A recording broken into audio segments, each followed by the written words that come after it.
Today, I'm going to explain a science fiction action film called Fortress. Spoilers ahead, watch out, and take care.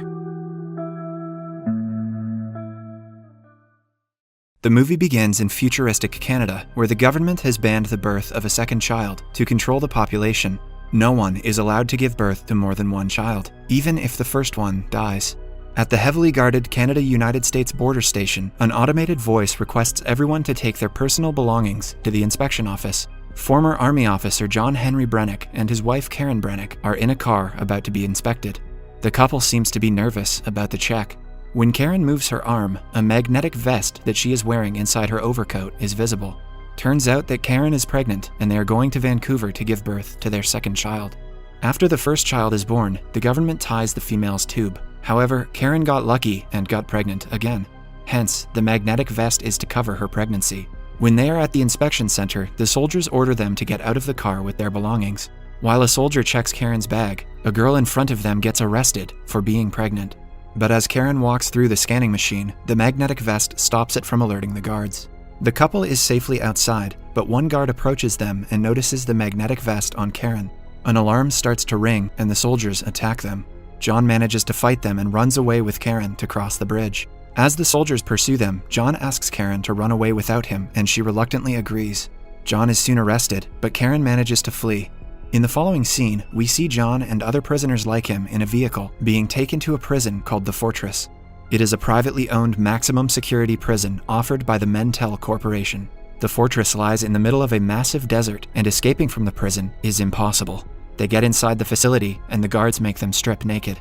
A voice in the background welcomes the prisoners to the fortress and introduces himself as Director Poe. The prisoners are then brought to a room where everyone is fitted with a psychological security intelligence system. The system is fitted into their intestine and is triggered when anyone breaks the prison's rules. The process is called intestination. Poe announces that after the implantation of the technology, the prisoners who cross the yellow line on the floor will be induced with extreme pain in their abdomen, and the ones who cross the red line will die instantly. One of the inmates gets nervous and crosses the yellow line. As soon as he does, he falls down in pain. He accidentally crosses the red line, too. The man's stomach starts to bloat and eventually bursts. Others are put into an elevator that goes underground. It is revealed that the prison is 30 stories underground. John and a fellow inmate named Nino Gomez are led off on a floor. They are greeted by a monitoring device called the Z10, which takes them to a crowded prison cell. One of the inmates named Stiggs yells at Zed, claiming that the cell already has too many people, but Zed instead threatens to intestinate him. The cells have a laser beam that stops inmates from going out when not needed. John introduces himself to another inmate named D-Day. As they are about to fall asleep, the third inmate named Abraham tells John to not dream. After everyone is asleep, Zed comes to inspect the prisoners. It scans John's face and goes into his dream. John is dreaming about him making love to Karen. Somewhere else in the monitoring room, the prisoner's director, Poe, watches John's dream and grows an infatuation with Karen. He reminds John dreaming is an unauthorized thought process that is not allowed in the facility and wakes him up. Sharp pain in his abdomen makes him struggle, suggesting that he has been intestinated.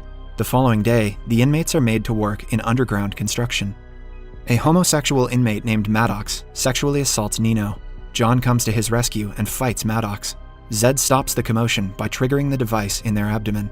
Later, all three of them are kept in a tiny laser cell and asked who started the fight.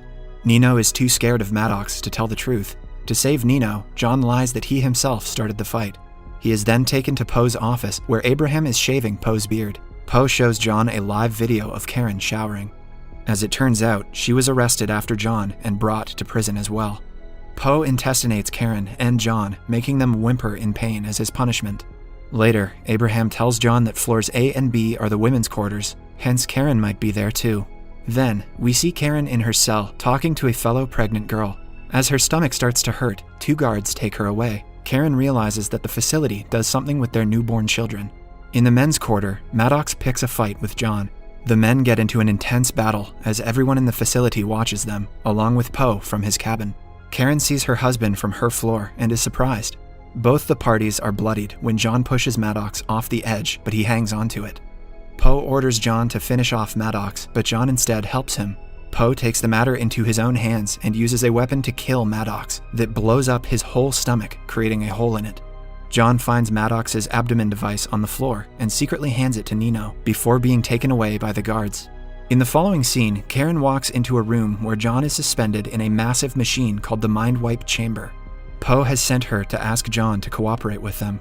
They talk for a while, but the guards drag her out soon after. The machine starts to move along with John making him hallucinate. This is his punishment for not obeying Director Poe's order to kill Maddox. John's brain slowly starts to break down as he sees his time at the military, his wedding day, and so on. After 3 days, Poe invites Karen to his chamber. He is surprised that John has lasted this long, as the maximum someone has ever lasted on the machine is an hour. He offers Karen to let John free if she stays with him at his chamber as his companion. With no choice left, Karen agrees. When John returns to his cell, he is completely brain dead. He doesn't talk to anyone and has become completely numb to pain. Karen has started to live with Poe. One night, she wakes up to see Poe in a chair attached to several wires. As it turns out, he was modified to be an advanced human. He doesn't sleep or eat, but intakes amino acids once a month. The same happens with all the children born in the prison. They go through several procedures to be turned into advanced humans so that one day, mankind can be free of overpopulation and starvation. Poe is one of the first babies to be experimented upon. Karen is shocked by the information. 4 months pass and John has still not recovered. Abraham tells him that Karen's belly is finally showing and his baby will be born into the world soon. John doesn't react, but sheds a single tear. That night, Karen tricks Poe into drinking alcohol, which makes him pass out. She uses the control panel to control John's dream, in which she sees the kid version of John trapped in a pit. She brings him back out of the pit, bringing the real John back into consciousness. His inmate friends are shocked and happy to have him back. John asks Abraham to help him escape the prison with Karen. Abraham is skeptical, but agrees to do it for John anyway. Abraham tells Karen about John's recovery. She is over the moon about her plan working. She claims that she can help him with the escape and starts to devise a plan. Later, Nino hands John the device he had gotten from Maddox's body. Their inmate friend, D-Day, used to be a computer geek before coming to prison. He offers to take the device apart and study it. Next, we see Karen steal a diamond-like holographic lens from Poe's cabin. She almost gets caught, but manages to hide the device inside her mouth. She hands the device to Abraham the following day and asks him to give it to John. Abraham doesn't want to get in trouble, but accepts doing it as a favor. The guys use the cell's protective laser beams to trigger the lens and look at the hologram of the facility. They find that there is a way out through the construction site. The following morning, Abraham puts the lens back in Poe's cabin. Poe asks Karen to divorce John and marry him. He claims he will treat the child as his own and even promises to let John go free. Karen accepts the offer for her husband and child. Meanwhile, D-Day figures out how the intestinate device works. The device is magnetic and can be used to bring out the devices from other bodies. They try the procedure and are surprised when it works. They get all of their intestinate devices out. The following day, Poe is alerted by Zed to look through the security camera footage where he sees Karen stealing the lens and Abraham putting it back. He is angered to see he has been betrayed, but Zed informs him that he has been dismissed because of his carelessness. Meanwhile, the boys put their plan into action. They attach their intestinate devices to a metal pipe in the construction area and pose as if they are fighting. As Zed finds out about the fight, it triggers the intestinates, causing them to explode. This creates a way for them to escape through the pipe, but Poe activates the steam valves and sends hot gas into the pipes to keep them trapped. He also activates the strike clones, who start firing at the group from inside the facility. They are stuck in the pipe now. One of the inmates, Stiggs, panics and tries to go into the facility again, but the clones shoot him dead. Meanwhile, Abraham approaches Karen at the facility, but before they can do anything, Poe finds them. He kills Abraham and makes some soldiers take Karen to turn her baby into an advanced human like him. Meanwhile, the guys manage to kill one of the clones and find out that he is an advanced human as well.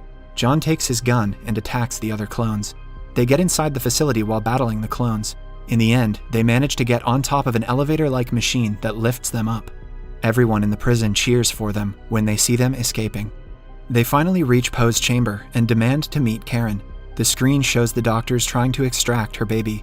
John threatens Poe to cease the delivery, but since he has been dismissed, the system doesn't take his command.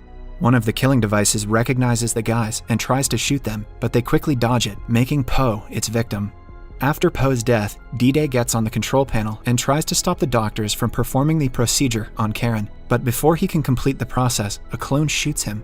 John manages to kill the clone, and an injured D-Day disables the whole facility's electrical system. With his final strength, the doctors stop the procedure for the time being. The security system fails, and every prisoner starts running away. John and Nino are the only survivors. They go to look for Karen and take her away from the doctors. The three get into a vehicle and finally drive away from the facility. They only stop when they cross the border and reach Mexico. Karen is about to give birth in a shed when the vehicle they drove in starts to move on its own. As it turns out, it is still being controlled by the facility. It hits Nino and kills him. John goes out to fight the vehicle as Karen is in labor inside the shed. John attacks the vehicle with the weapon from earlier and explodes it, but the vehicle strikes the shed and Karen is buried in its remains. A distressed John looks for his wife and finds her safe nearby. She has a newborn baby in her hands. The movie ends as the two look at their kid in fascination.